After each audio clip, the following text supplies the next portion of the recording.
Morning बच्चों। जैसा कि तुम लोगों को मालूम है, हम लोग क्या कर रहे हैं, रिलेशन एंड फंक्शन का एक्सरसाइज 1.2 आज हम इस वीडियो में क्वेश्चन नंबर 2 और 3 करेंगे। ठीक है, इसके पहले पार्ट 1 में हमने इस एक्सरसाइज का क्वेश्चन नंबर 1 सॉल्व किया है। ठीक है, तो आइए देखते हैं क्वेश्चन नंबर 2 क्या है। क्वेश्चन नंबर 2 में गिवन फंक्शन है f(x) = 2x for every x belongs to n। Function f(x) = 2x, ठीक है ना। और ये फंक्शन f कैसा है, नेचुरल नंबर सेट n से नेचुरल नंबर के सेट n पर डिफाइंड है, परिभाषित है। हमें सिद्ध करना है कि फलन एक है कि अंतःक्षेपी है, इन 1 इंटू मैपिंग। ठीक है, तो इंटू और 1 दो चीजें यहां पर हैं, एकैकी है, अंतःक्षेपी है। अब एकैकी क्या होता है ये हमने क्वेश्चन 1 में भी बताया था। एकैकी का मतलब है कि प्रांत के हर एक एलिमेंट के लिए कोडोमेन में एक यानी पृथक पृथक सेपरेट प्रतिबिंब प्राप्त होता है, सेपरेट इमेज मिलती है। और इसको लॉजिकली अगर हम बात करें तो x1 x2 दो एलिमेंट हैं जो कि डोमेन से लिए गए हैं, ठीक है, प्रांत से। और x1 = x2 है, तो इससे हमको f(x1) = f(x2) मिलना चाहिए, तो अब हम उसको एकैकी कहेंगे। या फिर इसको उलट दीजिए, यदि हमारे पास f(x1) = f(x2) है तो x1 = x2 मिलना चाहिए। अगर ऐसा मिल रहा है तब हम कहेंगे कि ये फंक्शन कैसा है, एकैकी है। तो आइए देखते हैं, माना एकैकी के लिए हमें जो सिद्ध करना है एकैकी, उसके लिए हमने मान लिया x1, x2 belongs to n। ये x1 x2 कहां से लिए गए हैं, n से लिए गए हैं, डोमेन से। तो और ये मान लेते हैं कि ये दोनों वैल्यूज इस प्रकार से हैं कि f(x1) = f(x2) है।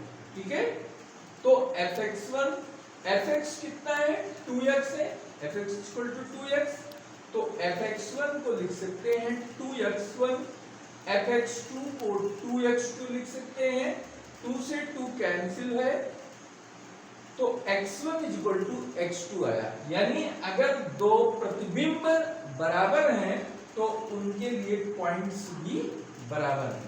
ठीक है, ऐसी स्थिति में हम लिख सकते हैं कि f एकैकी फलन है। एकैकी का मतलब अगर हम ग्राफ से, डायग्राम से ड्रॉ करें, a से b पर कोई फंक्शन डिफाइंड है f, और यहाँ पर x y z है, a b c d है, तो a किससे जुड़ा हुआ है, किससे जुड़ा हुआ है, a किससे जुड़ा हुआ है। ठीक है, तो x का प्रतिबिंब a है, y का प्रतिबिंब b है और z का प्रतिबिंब d है, अलग अलग है, तो ये एकैकी कहलाएगा। ठीक है, तो ऐसी स्थिति में अब अंतःक्षेपी की बात करें। अंतःक्षेपी क्या होता है, तो अंतःक्षेपी के लिए हमने आपको बताया था कि जो डोमेन के एलिमेंट हैं, हर एक डोमेन एलिमेंट के लिए B में एक इमेज होनी चाहिए, सेपरेट इमेज होनी चाहिए, या जैसी भी हो एक इमेज होनी चाहिए। अगर इसके सारे एलिमेंट रेंज में मौजूद हैं, कोडोमेन के सारे एलिमेंट रेंज में मौजूद हैं, तो ये आच्छादक होगा।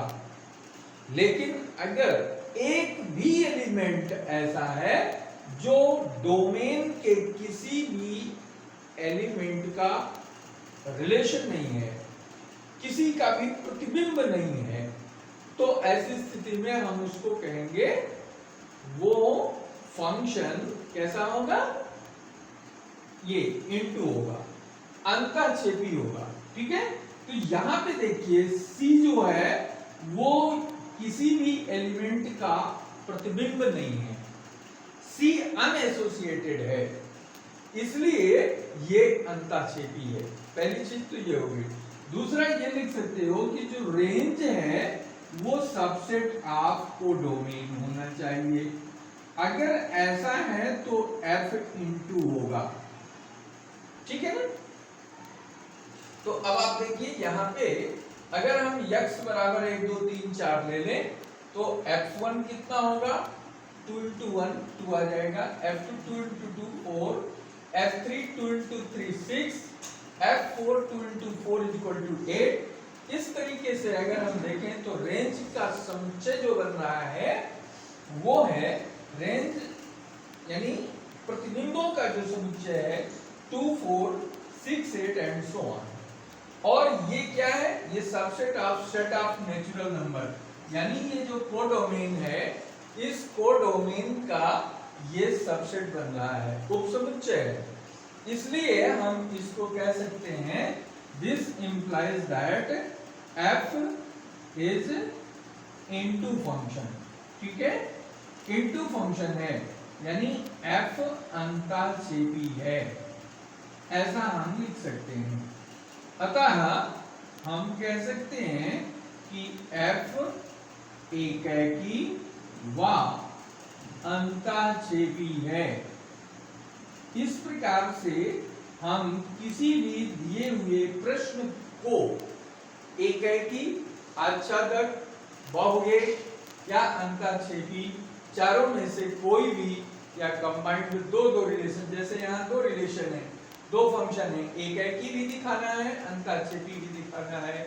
तो इंडिविजुअल अगर एक दिखाना है तो हम एक दिखा सकते हैं, दो को दिखाना है तो हम क्रम से पहले हमने एकैकी को दिखाया फिर हमने अंतःक्षेपी को दिखाया है, ठीक है ना। तो इस तरीके से हमने इस प्रश्न को सॉल्व किया है। तो इस प्रश्न का स्क्रीनशॉट, इस सॉल्यूशन का स्क्रीनशॉट ले लें।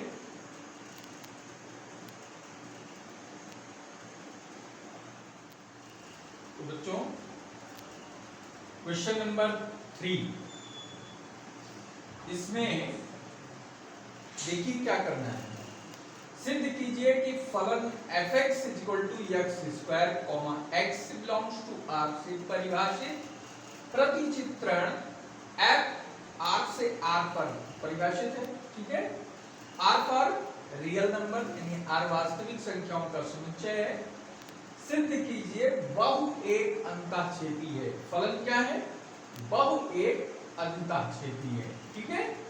अब बहुएक क्या होता है ये हमने आपको पहले ही बताया था कि जब कोई फलन एकैकी नहीं होता है तब वहां पर बहुएक का संबंध बनता है, यानी प्रांत के कम से कम दो अवयवों का एक इमेज जब सहप्रांत में बनता है तब वो बहुएकी होता है, ठीक है। मेनी वन इसको कहते हैं। अंतःक्षेपी क्या है, जब कोई फलन आच्छादक नहीं होता है। आच्छादक का मतलब क्या, जब सहप्रांत के सारे अवयव प्रांत के किसी न किसी अवयव के प्रतिबिंब होते हैं, कोई भी अवयव ऐसा नहीं बचता है कि जो प्रांत के किसी न किसी अवयव का प्रतिबिंब ना हो, ठीक है। जब सारा ऑक्युपाइड होता है होल सेट सार्डो में कोडो में, तब उसको हम आच्छादक कहते हैं। लेकिन अगर उसमें एक भी ऐसा फलन है, तो सॉरी एक भी ऐसा अवयव सह प्रांत में बचा हुआ है जो प्रांत के किसी अवयव का प्रतिबिंब नहीं है, तब ऐसे फलन को क्या कहते हैं, अंतःक्षेपी कहते हैं, इनटू फंक्शन कहते हैं, ठीक है। तो अब इसको दो चीजें प्रूफ करनी है, बहुएक और अंतःक्षेपी। तो सबसे पहले हम एकैकी की बात करते हैं या बहुएक की बात करते हैं, चेक करते हैं क्या है। तो x y belongs to R such that हम ऐसे दो अवयव प्रांत से ले लेते हैं और कि उनका x के लिए जो फलन का मान है, y के लिए जो फलन का मान है, ये दोनों मान बराबर हैं। यानी दो प्रतिबिंब हैं, दोनों प्रतिबिंब बराबर हैं। ठीक है, दो पॉइंट के लिए।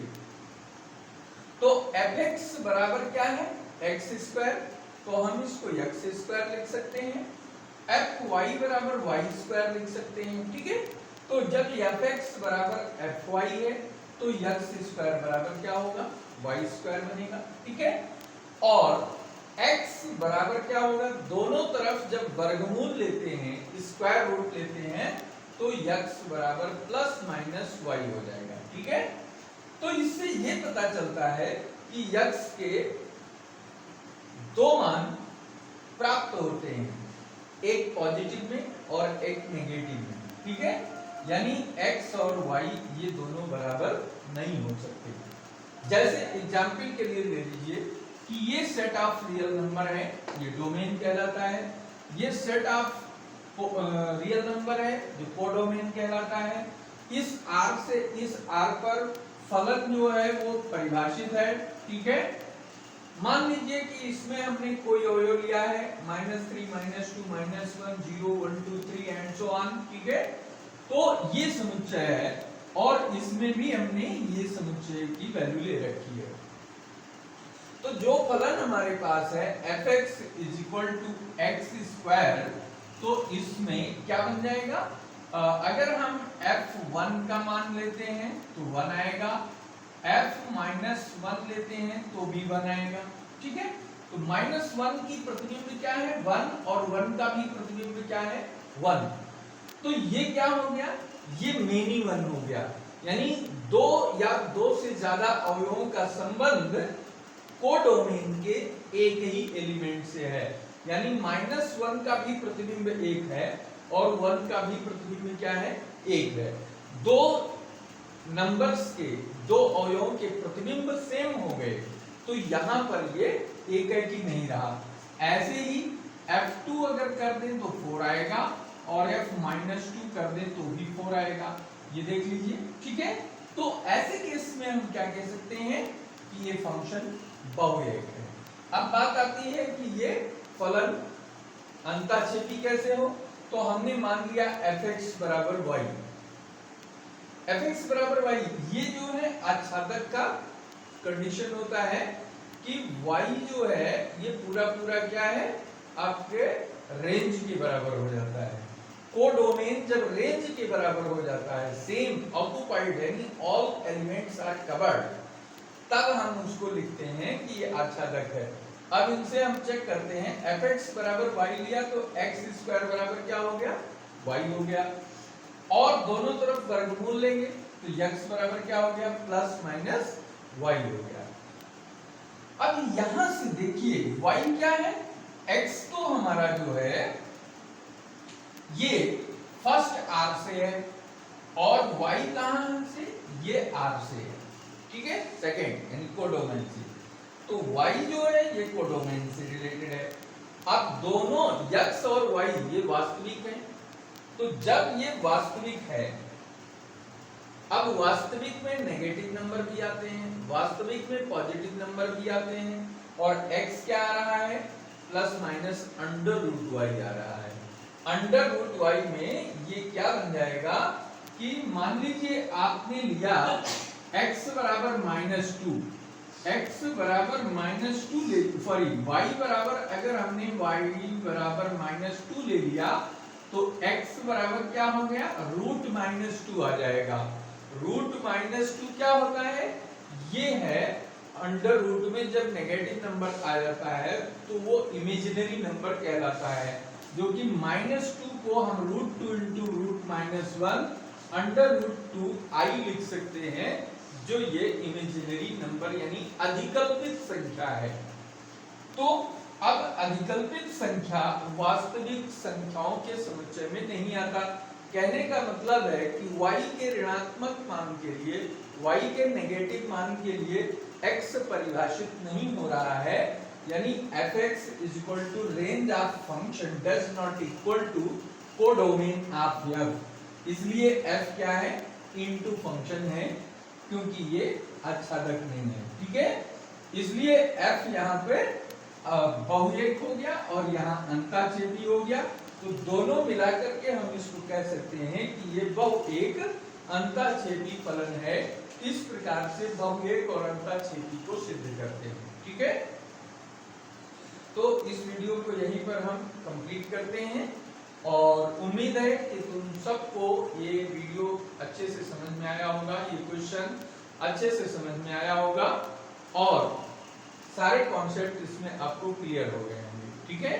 तो अगर वीडियो आपको अच्छा लगा तो इसको लाइक करिए, अपने फ्रेंड सर्कल में शेयर करिए और जो लोग अभी तक इस वीडियो को, इस चैनल को अभी तक सब्सक्राइब नहीं किए हैं वो सभी इस चैनल को सब्सक्राइब कर दें और बेल आइकन दबा दें, जिससे हर नए वीडियो का नोटिफिकेशन आप सबको मिलता है, ठीक है।